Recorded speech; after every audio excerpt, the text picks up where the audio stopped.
Akamultan Paganagatatan ng Komodo Kawakin Yorfat Uli Sigenya Wakin Fachisa Uli Wakayu Isa Bisu Yan Sasa Babayisu Amas Wakayu Wakin Fatamin Komo Wakayu Barabara Wakin Fatamin Amin Hallelujah Wakayu Yamu Wakin Fatamin Wakayu Nutille Malwani Sinami Nutille Masaganami Kulkuloni Ergamoni Wakayu Wari Kumatang Hidu Telakam Wakara Wari Mudatu Kulekam Ne Fula Wakayu Kubani Duro Wakayu Sagata Fula Wakayu Kubani Wakayu Parana Ilile Galata Yesa Hallelujah Galani Wakayu Fatah Kulkullu Wakayu Kufta Macai Jawa Lafti Galata Sadi Butu Dali Wakayu Galata Abu Amen Esun Wakayu Galata Abu Ilillen Wakayu Fatah Galani Wakayu Fatah Ulfinni Wakayu Fatah Himwakin Fama Wakayu Akkasa Wakayu Pula Sadabe Akkasa Wakayu Manasake Sutuwame Kana Muhammadu Ganda Gufra Amen Baye Gujurande Jumit Amin Gujurande Muras Hamadan de Wakayu Galata Bin Hallelujah Amen Amma Wakayu Gudurande Bin Jumit Inila Kamin Mugaru Hamadan de Muhammadu Gale Hamma Kenya Wakayu Galata Bin Garijene Ujine Sagale Matana Sagale Galata Utu Ram Hallelujah.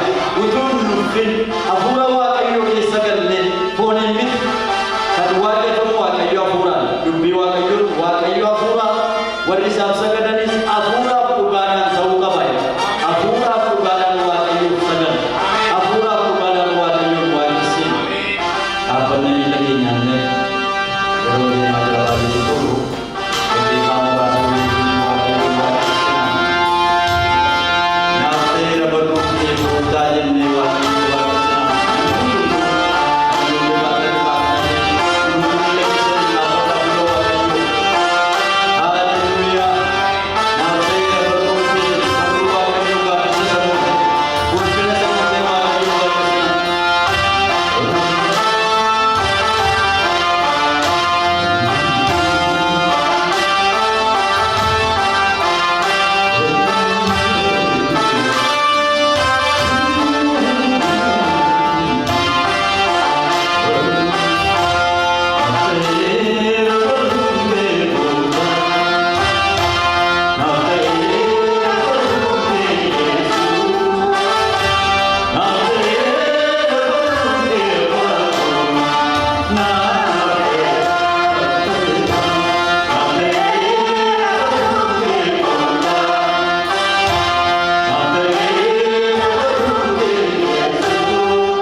Hallelujah. Waaqayyo sagadi sanote. Waaqayyo sadoge sanuwas. Waaqayyo chabake fayyis. Waaqayyo samada kenya supi. Hallelujah. Beda bana kadate fadda waaqayyo. Waaqayyo wani siyo nabi nabai. Waaqayyo gochu bidane wani gochu bidane udala kadate bachchu waaqayyo fanakel noda. Waaqayyo ebbisuda. Waaqayyo waan baay'ee gochuun hin danda'amu galateeffachuun ililleedhaan of kennuudhaan shubbisuudhaan waaqayyo qoqoo ofii ofirraa hafi garaa ofii qalbii ofii bananii waaqayyoon eebbisuudhaan galateeffachuun hin danda'amu. Haaleluyyaa. Waaqayyo ulfinaa fudhatu. Waaqayyo ayyaaffamu. Kan isin eebbisu ta'a.